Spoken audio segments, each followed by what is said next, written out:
Welcome back to the Dialed In Angling Podcast. This week we are on location on Upper Red Lake, doing a little bit of ice fishing with one of my best buddies, Nick Cekalla. Nick and I guide together. We do a ton of fishing together, a ton of hunting together. Nick is a fishing guide. He's a tournament angler. He's a fishing and hunting nut like I am. I couldn't be happier to be out here on Red Lake with you, buddy. You know, when I told you, I said last year when we started filming Dialed In Angling, I'm like, dude, you got to help me out, man. I need a good friend, like someone that I can, talk to and kind of a confidant, if you will. And you were right on board. So I want to thank you for that. I know last year we went out to North Dakota. You helped me on a few shoots as far as just scouting. And Nick and I talk almost every single day. We got a group of buddies that we all fish together, Mitch included in that group. And we're just kind of like peas in a pod, man. Everything we do together, we love hunting together. We love fishing together. And of course, we're always willing to help each other out with bites. And I think when you're an angler, you need that network of people that you work with, and there's some other guides out there that we kind of work with as well. We share information. I've always been an open book when it comes to sharing information and fishing information. I know you have as well. Give the audience a little bit of background on yourself. I know you went to Bemidji State. There's a whole bunch of people, just resume of people that you went to school with that are in the fishing industry. I think it's kind of cool because, when I was in college, I got my start guiding up at Lake of the Woods because of somebody I went to school with. I guided on Flag Island Resort, and I just happened to meet someone in college that his dad ran at Flag Island Resort. I went up there and fished in the fall, shot some ducks in the fall, and lo and behold, his dad offered me a job, and boom, I was into guiding. Prior to that, I was fishing some tournaments, but it was kind of how I got my guide start. Was it similar for you at Bemidji State, that networking angle, or were you even before that, were you like, hey, I want to fish, and that's why I went to Bemidji? I think Bemidji is kind of a mecca, if you will, for people who love the outdoors, hunting, fishing, just because of its location. I mean, campus right on Lake Bemidji, it's gorgeous. It's just a lot of people there love to hunt and fish. So you're around that kind of group all the time there. Got to meet some incredible people there that still talk to hunt and fish yet today and build that network with you still today. I guess how I kind of got to start is I had a buddy in college, Ryan, and Will Pappenfuss, and we went out to a fishing tournament out on Green Bay and co-angled, and I got hooked up with Chad Schilling out there. And he said, at the end of the day, he said, well, what do you do in the summertime? I said, I don't really know this summer. He says, well, come work for me. So I went out to Awahi Wings and Walleyes out in South Dakota every summer during college after that. Got my start out there guiding walleyes primarily on the Missouri River, Lake Awahi. And from there, graduated from BSU with a marketing and business marketing degree. And just my network continued to grow. Good friends with Mitch, like you had mentioned, and he kind of introduced me to you. And, it's just been from there, and it's been awesome. That's cool. I met you at a boat ramp. Yeah. I remember Mitch saying, I got a good buddy, Nick Cekalla, loves to fish. He's doing some guiding, kind of moving into the Crosby area. So he'd be, down for guiding a Mille Lacs or Leech or wherever. And I was like, oh, okay, cool. I think you and Mitch had kind of met at maybe some AIM tournaments or something like that. But then we bumped into you at the boat ramp. And then that was my first introduction. One thing about Nick, if people don't know Nick, he's probably one of the nicest guys you'd ever meet in your life. So he's very approachable.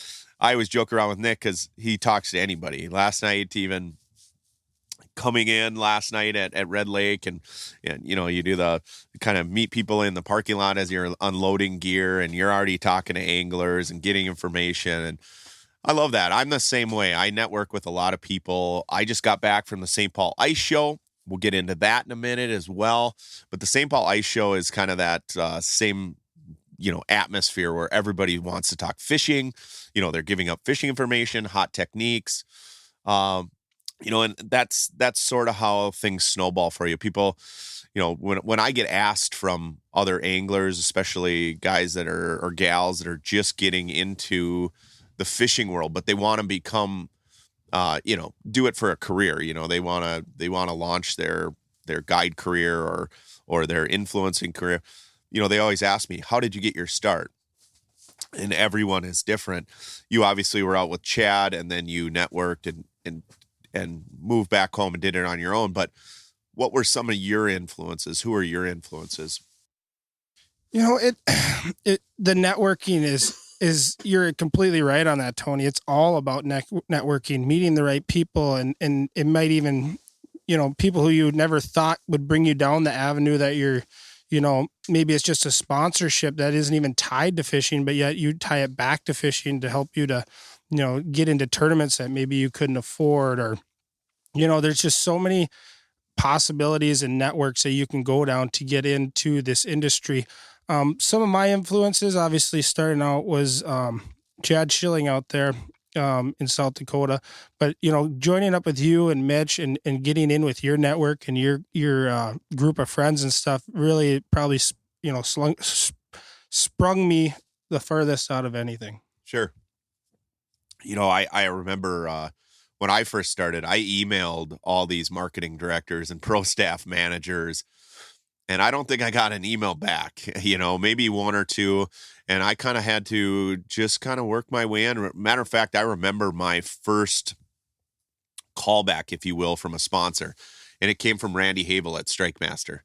And, I kind of introduced myself to Randy, and he asked me, would you be willing to work at an ice show? And I said, certainly. And, so I took that opportunity to meet more folks. And then I remember that next summer working for, at the time, Northland Tackle, and going to a sports show and working there, and then just meeting a lot of people and introducing them to me, as a guide, as a fisherman. And, at that time I was in my early 20s, and it's a little bit daunting. You're intimidated. You see a lot of pros and people that have been in the industry for a long time, people you've looked up to, idolized. Like, I just remember being at a sports show and seeing all the Linders there, Al Linder and Ron and Jimmy, and yep, just absolutely. kind of being in awe of that as a young person, and then getting into it. And, everyone has their own way of getting into the fishing industry, if you will. But I've, always admired yours and how quickly you've, just kind of settled in and just felt like you were at home. We're out on Red Lake today, like I said, fresh off the St. Paul Ice Show. And of course, I'm sick. Never fails. Every time I go to a sports show, inevitably I get sick. You talk to so many different people, and I had a blast down there. Got to talk to so many people that you only see sometimes once a year at the shows, or sometimes you get to see some of your customer base. I run a guide service, so I love seeing some of my customers down there. You see people from all walks of and different parts of the industry, whether they're reps or pro staff or pro staff managers. You see people at retail outlets that you only get to see at these shows. So it was really fun being down there. Everybody was really, really jacked up this year because of the ice conditions versus last year. I think there's this pent up ice fishing momentum out there. And, given the fact that we've got really good conducive ice conditions all across the ice belt, the excitement was through the roof, and everybody was having fun. They were laughing. They were having a good time.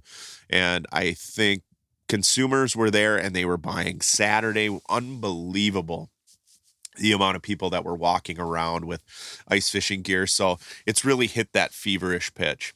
Yeah, I didn't make it down there this year. I've been there the last 5-6 years. I had prior commitments this year, but I heard from absolutely everyone there.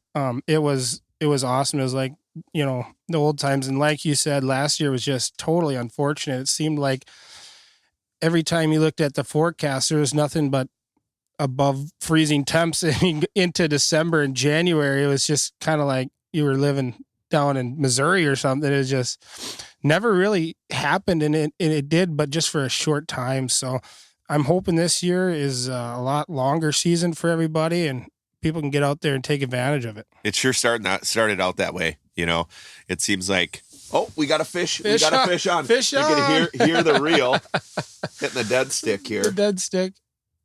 Oh, is he on there? Is he on there? You drop it? I think he dropped it. Oh. Hopefully you can hear that drag going. That's funny. We're sitting here in the Otter Lodge, popped up, and the dead stick starts running. It doesn't get much more fun than that. Okay, well, let's get into Red Lake talk. Seeing the dead sticks are starting to pop. Let's talk a little bit of technique and locations. We just got done filming, dialed in angling. Pretty typical of getting up here on Upper Red Lake. It's a basin situation, so I like to start shallow. I know, everybody kind of has the area in which they like starting. I tend to start shallow. It seems like always when early ice anyway, if we start too deep, we just don't catch them. And then we end up coming back shallow, setting up, and then finding the fish from there. But it's always, in my opinion, if you're coming up to Red Lake, start a little bit shallow. It seems like we found a lot of fish in that 5 to 7 foot range, and a lot of other anglers did as well. Last week the water was really dirty, which is very typical of Red Lake, where that first week of ice fishing, the water's dirty because it's so windy up here all the time, and it churns up that water, and it takes about a week for it to settle down. But we found a ton of fish kind of in that 5 to 6 foot range. I was a little bit gun shy of starting shallow because of all the reports we got, right? But lo and behold, that's kind of where we found our fish, really, and that's where we're set up right now. One thing that I've always learned about Red Lake is, you can pull into an area if you want to scout a little bit, that's fine, but stay quiet, right? Drill some holes and just chill out for a little bit and fish. I mean, when you're scouting, you're not punching a million holes like you would on structure. You're just kind of drill a handful of holes, get set up, and see how many fish are cruising through that area before you even, set up the shelter, if you will. But always have a dead stick down, just like we're doing right now. We reeled up our jigging rod so we could focus on the podcast, but we've got dead sticks down. Dead sticks can produce so many fish up here on Red. What's kind of your go-to dead stick presentation for walleyes on Red? So, I mean, I keep it as simple as I can. The hook, line, and sinker in the middle. I mean, it can change day to day on what the minnow is, but shiners are always kind of tried and true, I think. Just touching back on what you said about, getting set up and settling down and let them fish come through. The advancements of forward facing sonar, we've seen so much times now where when we drill holes, there's a bunch of fish around that area and they scatter.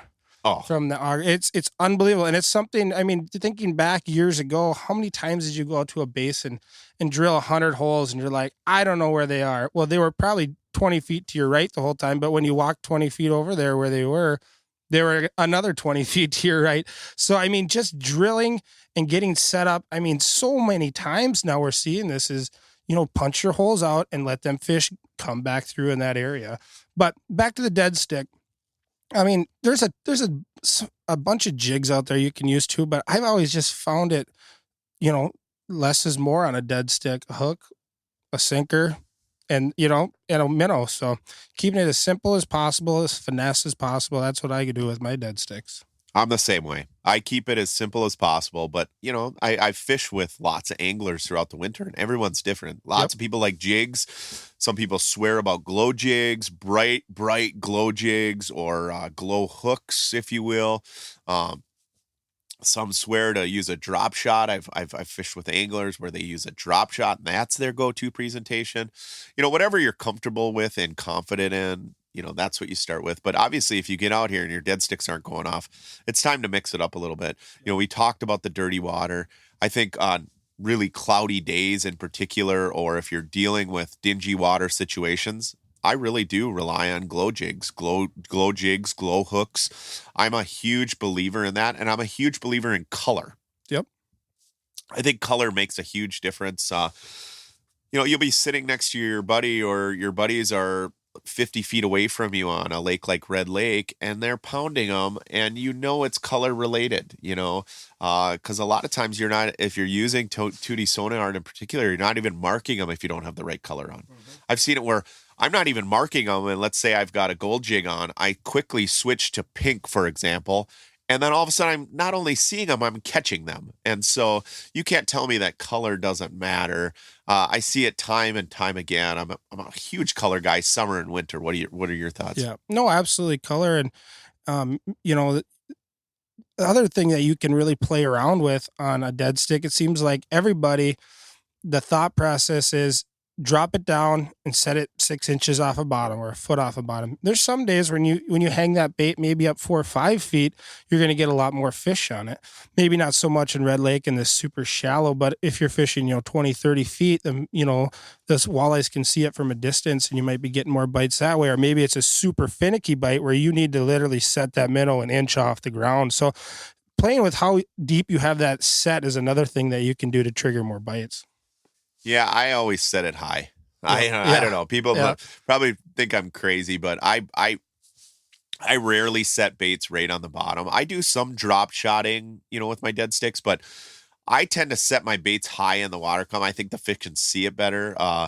It seems like, especially if you're fishing structure, for example, which we're obviously not on Red Lake, but if you're fishing like a real steep drop off and you've got it within 6 inches of the bottom, I just feel like the fish can't see that. Yep, I'm the same exact way. Yeah, and I think they see that shiner up high. They see that glow jig. So I tend to set it a little bit higher than most. Most people, it's always that standard 6 inches off the bottom. I'm always a foot or two. Yep. Yeah, I am as well. And seems like when it's a little bit higher off a bottom, when they turn to come look at it, they feel maybe a little more committed when they're coming up off the bottom a little higher. So that's just something to play around with as well as color, like you said, different jig types. But I always go back to the standard hook, line, and sinker in the middle. So cool. Well, everybody's different. If you're coming up to Red Lake, it seems like I'll tease out the episode a little bit. I don't want to give too much away, because Red Lake's one of those destinations that I like to go to almost every single year, whether we're filming or not, because it's a hot bite early, right? And it's one of those first places across the Midwest in which you have ice. I can't think of too many other destinations that you have ice for walleye fishing in the Midwest that you could go and be this successful, where you come up here, hunker down, and just start catching fish. Last night when we pulled into the place and we got checked in, we started talking to other anglers. Everybody's has that same excitement. They've booked their rooms a year in advance because they like coming up to Red Lake and experiencing that. Red Lake is definitely an evolving fishery. It's obvious with the slot limits they have and how they're always changing those slot limits. But I would say now more than ever, wouldn't you say there's more bigger? There we go. Dead stick. Let's see what you can do. Another dead stick on. Let me try this. All right. I'm going to give you a play-by-play. I missed mine. We'll see if Nick can get his here. I think he might have already dropped it. Just standing up in the shallow water, that fish dropped it. I know it. No. He's back. He's back. He's coming back. And that's the thing. We're in 6 to 7 feet of water. Any noise you make on the ice makes a huge difference. Those fish drop it all the time. If you're running to a tip up, I highly recommend quit running and walk softly. He's just hanging with that. I'm going to give him just a second longer here. See, I would have already set the hook. The adult ADD kicks in for me when it comes to dead sticking. All right, here we go. Come on, Nick. Walk us through it. Hook there he is. Hook on. Oh, it really hurts my feelings that I missed my fish on this podcast, but Nick got his. Just a perfect 14, 15-inch walleye. What Red Lake's known for so much. Yeah, tons of eaters this year. Tons of eaters. Get them back in the water. There you go, Nick. There she goes. Nice job, bud. That's why you dead stick on Red Lake. That's why you come to Red Lake. But let's get back into our discussion. Yeah, There's the classic Red Lake eater. But I will say, over the last few seasons, we've been catching more and bigger fish. Wouldn't you say? Yeah. More of those 20, 21, 22, even 23, 24, 25s. 26. Yep. I would say I've caught bigger fish over the last couple seasons than I have in previous years. Some years you'd come up here and the numbers were off the charts, but you caught most of your fish were under 17 or under 18 inches. That's not the case anymore. We're seeing a really healthy fishery. And what's cool is all the perch we're seeing, right? Yep. Perch, and what other species do you think is on the mind of most anglers when they come to red? I'd say probably the crappie, or maybe the northern pike. I would have to say crappies. I think crappies are really making a comeback in this lake. It stinks last year, the ice year that we had, because I didn't get an opportunity to come up here in March and really chase down crappies like I would. But I still have this in my mind, the glory days of catching crappies on Red Lake. That it's kind of the droves of people and the lines and miles of headlights of people that were out here chasing them, me included. I have really fond memories of coming to Red Lake, and just exclusively chasing crappies back when walleyes weren't even open. There was walleyes in the lake. They were making a comeback, but, there was no walleye season. It was crappies only. And hearing about the schools that were 2 miles long that you could see on planes, like, I wouldn't say that the lake's back to that, but certainly the numbers and the size that we're seeing is incredible, wouldn't you say? Yeah. I wasn't around. I was probably around, but I didn't get in on the first big crappie boom that 1 years ago that everyone talks about and made really Red Lake really famous for crappies. But it is really, really amazing how many crappies are in here right now. And like you said, the size it's second to none. Just how wide and built they are. They're so healthy, such incredible fish. Yeah, they're built different. Yeah. They're thick, they're tall, they come in. I mean, when you see them on your graph, they come in hot too, right? Mhm. But then they bite like a crappie. Yeah. But they're that thick, aggressive, wide fish. And when you catch them too, they're impressive when you see that big mouth come up through the hole. There's nothing better to me than catching a crappie where you see that mouth come up and you're just in shock, right? Yeah, and these fish, yeah, they're just so big and thick, and they're almost different from the way that I view a crappie because, when you're crappie fishing, you think of small tungsten jigs, little plastics and wax worms and stuff like that. A lot of times, guys out here are using, big jigging spoons that you're even using for the walleye. They're using them on these crappies as well. They're just so charged up and just incredible fish. Yeah. I tend to downsize for crappies. I like to use a lot of plastics and small spoons. That's not the case out here. It's kind of like fishing in Canada. If you've ever gone up to Canada to chase those crappies, we'll go up there with really light, jigs, tungsten jigs, and plastics and small spoons. Not the Canadians, man. They're using giant rattle spoons with full minnows on there. I mean, those are donkey fish, right? Mhm. And so Red Lake can be it's no different. The size structure of the fish, they're used to eating big shiners, big perch. Their forage is kind of similar to the walleyes, Mhm. really. I mean, Yep. I always love it when you get into an area where it's kind of dirty shelf ice, or let's say there's a heave there, for example, or I like it early ice when you see kind of bulrushes stuck in the ice and kind of that top structure. And then you start shining around, let's say with a forward facing sonar, and boom, there's shiners, there's bait fish. And then it's, we fished a little shallow on this trip, but when you're out in that 8, 9, 10 foot, you're in the crappie range, right? And Mhm. if you could find the dirty ice, the shelf ice, the heaves, the bait fish, you're going to catch crappies on red. Yeah, and what that's doing, Tony, is almost making structure for them in a kind of a featureless basin. They're using that shelf ice as structure. Maybe it's giving a little shadow. Maybe it's letting in a little bit of water that's melting on top, and those shiners are getting fresh oxygen or whatever it is. But it is definitely relating fish to it.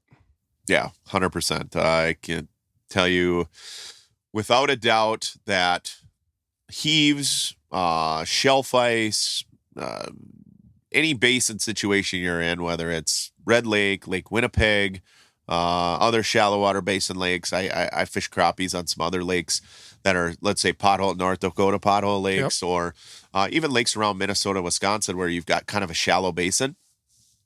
That ice structure itself, that's what draws the fish in. That's what draws the bait, and that's what holds the fish. There's no when on a structureless lake, when you're fishing a bowl, if you have that in your backyard, the first thing you look at is that shelf ice or those heaves, and you kind of gravitate towards those areas. And if you work up and down that, you're going to find fish, not just crappies, walleyes, pike, bass, perch. I remember fishing jumbo perch in a basin situation where we could not find the jumbos. And this was pre-forward facing sonar. We drilled all over that lake, and I knew there was giant jumbos in that lake. I started fishing along a heave. Lo and behold, bam, started landing on jumbos. We caught every single fish along that heave for the rest of the day, for the rest of that trip. I remember it was a group trip with like 4 or 5 buddies, and even the perch that were on the bottom were relating to the structure that was on the top, because that's where the bait was at. It's just something a little different. All righty. Well, I want to just take a moment to thank our sponsors. Strike Master has been on board since the beginning, and now OnX Fish. Ice fishing is here, and it's time to hit the frozen water with OnX Fish. The Fish app is the most comprehensive fishing tool for increasing your confidence on ice. Use OnX Fish to find new places to fish and sort lakes by species, abundance, trophy, and keeper potentials. OnX Fish also shows you hot spots, lake-by-lake regulations, and private and public land ownership information. For a limited time, download OnX Fish for free in Minnesota and Wisconsin, or go to onxmaps.com/fish to get more information on the app that is changing the game on ice. Okay, so last season we experienced some, obviously really poor ice conditions. There was only a few areas in which we could ice fish. I mean, I could think of northern Minnesota, Canada, North Dakota, maybe parts of South Dakota for a very short while. But, as ice anglers, our hands were tied. That isn't the case. If you're listening right now, we're on location at Red Lake. The wind is howling in the background. We're inside the Otter hub. It's snowing like crazy. Winter is definitely here. It's been a roller coaster ride of weather over the last few weeks. I think, prior to, let's say, our first dialed in angling episode that we filmed out in the Dakotas, it was 50 degrees 3 weeks before that, man. Well, it's not the case anymore. We're experiencing some record low temperatures for December. It's good to see. If you're an ice angler, you're welcoming that. I know some people kind of shudder when they see 10 below, but an ice angler in December and you see 10 below with not a ton of snow in the forecast, you're reveling in that, right? So are there some destinations that you're interested in ice fishing just personally? I know for me, for dialed in angling, there's lots of places I want to go film, but also there's lots of places I want to fish. And what comes to mind for you? One trip I'd love to do, obviously last year you talked about the ice conditions weren't great, but going out to Fort Peck and getting in on that trout bite. For sure. Yeah, no, definitely. I mean, it's not just the trout out there, the pike, the walleye, everything is just big out there, right? So Fort Peck, and that's always kind of a short season there. And last year was even shorter, if any. So Fort Peck is on the list. And another one that I really want to get back to that I went to 2 years ago for the first time was the Canadian side of Lake of the Woods, chasing both crappies, walleyes, and trout. So the biggest draw for me on that Lake of the Woods, northern, up in Whitefish or whatever, is just the absolute beauty up there. The best part of the trip is the snowmobile ride, going into them areas, and it's breathtaking, and catching fish is just a great added bonus. But those are the two top on my list, and obviously there's so many great options just close here in Minnesota that I will be hitting. But what are you thinking? Well, those two are great ones. I mean, Fort Peck for sure. Everything's big out there. And then, it'd probably be Green Bay. Green Bay would be second on that list. And then maybe even Lake Erie.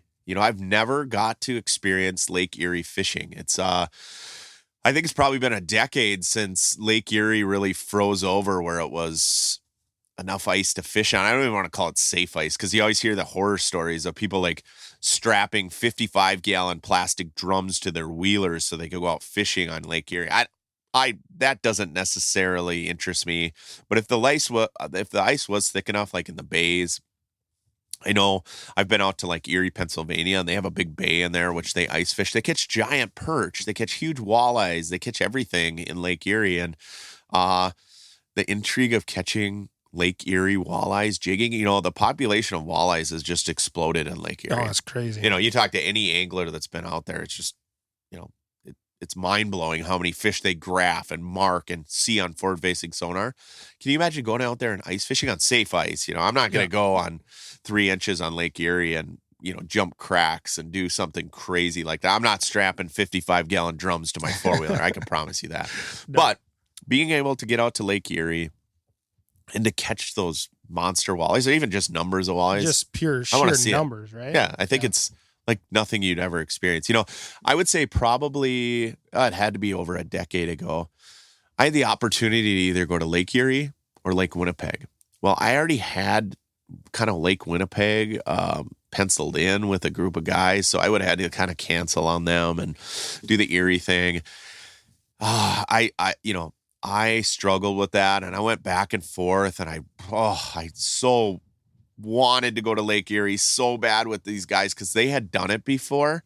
And so they kind of knew the ropes. They knew where to stay. They knew where to fish inside these bays by these islands where it was safe. And I really wanted to go with them. I so dearly wanted to cancel my Lake Winnipeg trip, but I didn't. I didn't back out on my buds. I said I'd go to Lake Winnipeg, and Lake Winnipeg rarely disappoints, right? Yeah, And you're talking down on Lake Winnipeg. It's like, No. I mean, not talking down. Obviously, they're both two incredible spots, but Winnipeg, I mean, when you have an option on both of them, I don't know what I'd pick either. Well, and here's the deal. I've been to Lake Winnipeg every single year, sometimes 2 times a year for a long time. So, you know, I had experienced that bite, and I love it there. I absolutely love it. But when you get an opportunity to go to Erie, you may never get that opportunity again. Right. I backed out on the Erie trip, which I'm glad I did because it didn't work out for those guys. They never made it out there, right? Some things happened, some ice shifted, it warmed up, so they never, you know, they missed their window to get out there. So I'm glad I didn't cancel the plans with my friends. We went up there, we pounded them on Lake Winnipeg. But that was over a decade ago. And still, there has not been an opportunity or a winter cold enough to go out there and fish. Sure. So if that opportunity arises, I'm going to try to jump on it. You know, I'm not going to, risk life and limb to go out and, go to Lake Erie. But if the ice is safe enough, I'm definitely going to do it. Yeah. Dude, your dead stick looks like something's bouncing. That's the beauty of not quite yet, but it's gonna happen. I think recording a podcast There it is. and still monitoring dead sticks. Why is yours going off? I just reset mine. I don't want to go 0 for 2 against Nick. Listen to that drag. Special touch.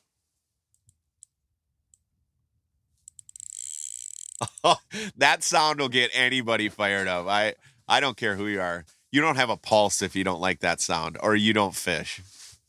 All right, let's see what you got here, Nick. Let's see what you got. Oh, he looks like he's on there. There he is. Hooked up again. And he's topside. Perchy. Oh, what a waste of a shiner minnow, Nick. Not a bad perch, though. The perch seem to be getting bigger in Red Lake. I mean, I've seen a few people with, Facebook posts with decent walleyes and a handful of perch, which is good to see. We've caught them ourselves out here, so I'll take perch any day. Perch is probably my favorite eating fish. Wouldn't you agree? Yep.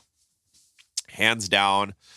I love eating perch. You know, we just got back from Devil's Lake, North Dakota last week. Shot a great episode. Caught some nice perch. We were mainly targeting walleyes, but obviously perch is the category that a lot of ice anglers are after when they hit out there. But getting back to the topic of where else would we go in the ice belt, I would have to say there are a couple spots in Wisconsin. One, Winnebago. Winnebago is that intrigue for me, not for the sturgeon fishing. That doesn't really interest me. I know they do the big sturgeon spearing, but more for walleyes. I personally have never fished Lake Winnebago. Nope. And so I wouldn't mind getting down there. And then I do have a few buddies that have some farm ponds in Iowa. They manage their farm ponds for fishing. And their ice window is very short as well, especially in southern Iowa. It's pretty mild temperatures. So last year they didn't even get ice. They were sending me pictures of them out in the boat or casting from shore because they pretty much had open water all year. It always amazes me when you drive from like our location in northern or central Minnesota, and you'll drive 4 or 5 miles south, how different the climate changes, right? Yep. Or you drive to like Fort Peck, Montana. You think Montana would be cold and they'd have the same type of temperatures we do, but they don't. I know South Dakota's the same way.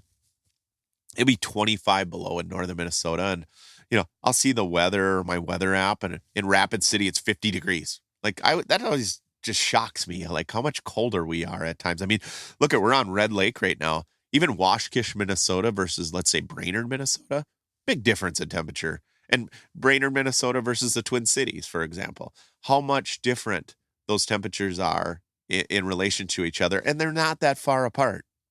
No, especially when you talk about like you said, you think of Montana being real cold. It's not any further south, you wouldn't think, but it's just the jet stream or whatever it is. It's above me, but yeah, definitely different. But on the other hand, sometimes in the dead of winter, it's freezing cold up here. It's kind of nice to sneak over to South Dakota and go fishing. Maybe it's 25 degrees that day, and it's not -10. So that's almost another draw for me to head out that way as well.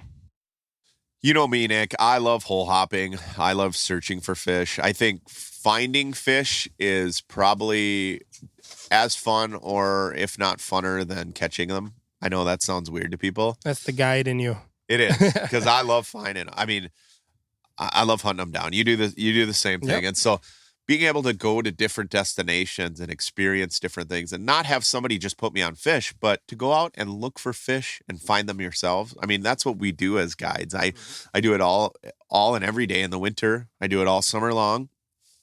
How many times you pull up to spots where you whaled on them yesterday and they're completely gone? All the time. Daily, right? Yeah, right. And so that experience of being able to try different locations and being able to hole hop. I love hole hopping. I love fishing outside.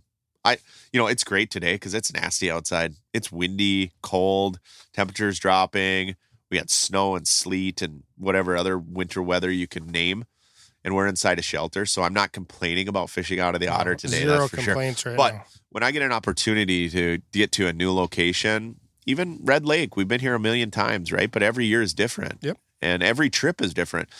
On the front end of our trips, we're always looking for fish before we set up, right? I mean, find the fish first and then set up the shelter. I think I watch so many other anglers where they'll get out of the truck or they'll get out of the Ranger, they get off their four-wheeler or snowmobile, they unload all their gear and they set up and they start fishing, and then they realize that there's no fish there. They got to pack up and move. I'd rather do the research on the front end before I unpack everything, try to find fish. Really, when I get off the snowmobile or four-wheeler like we did up here, what do we grab? A Markham, a rod, and an auger, a bait puck, and an auger. And we're just roaming around. Use our bait puck as a portable. We don't even unload our minnow bucket.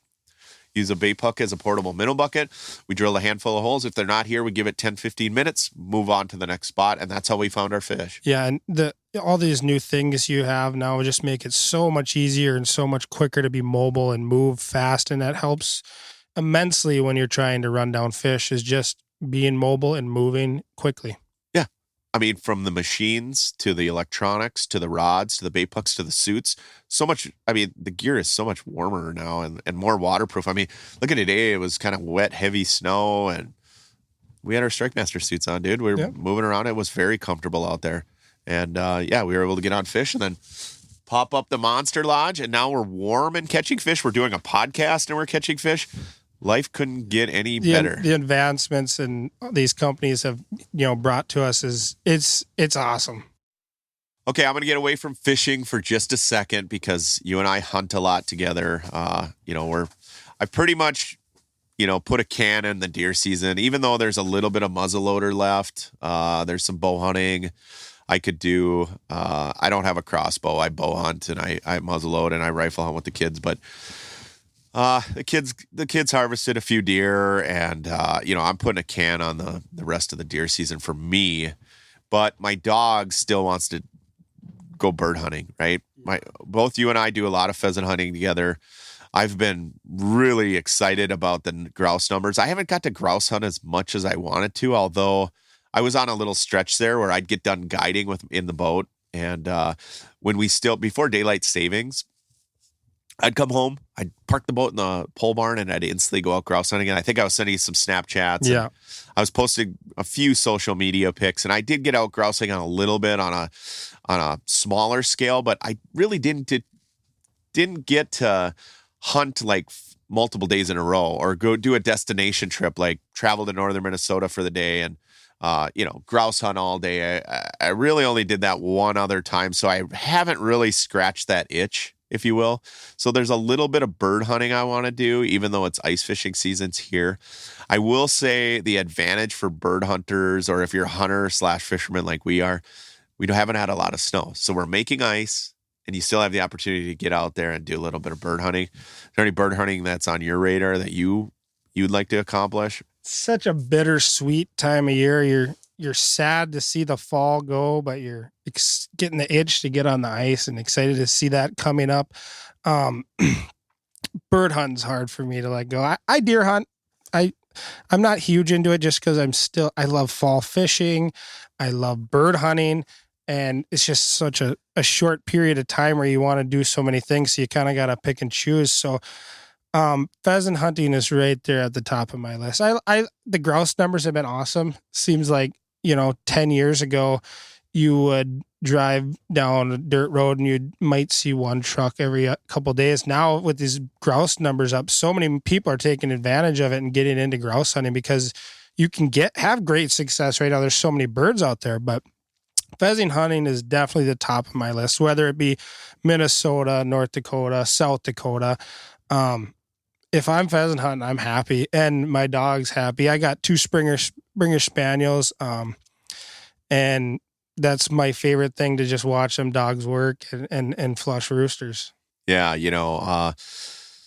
with dialed in angling and, starting of the new guide season, the ice season, the 2024-2025 ice season, if you will, I can definitely see the end of the road for my bird season, but been trying to talk to the producers at Dialed In Angling about doing a cast and blast, because that's something I love doing. You and I have done that together, where we go out to the Dakotas, we do a pheasant shoot, and then we go fishing. We've done it in the boats, we've done it on ice.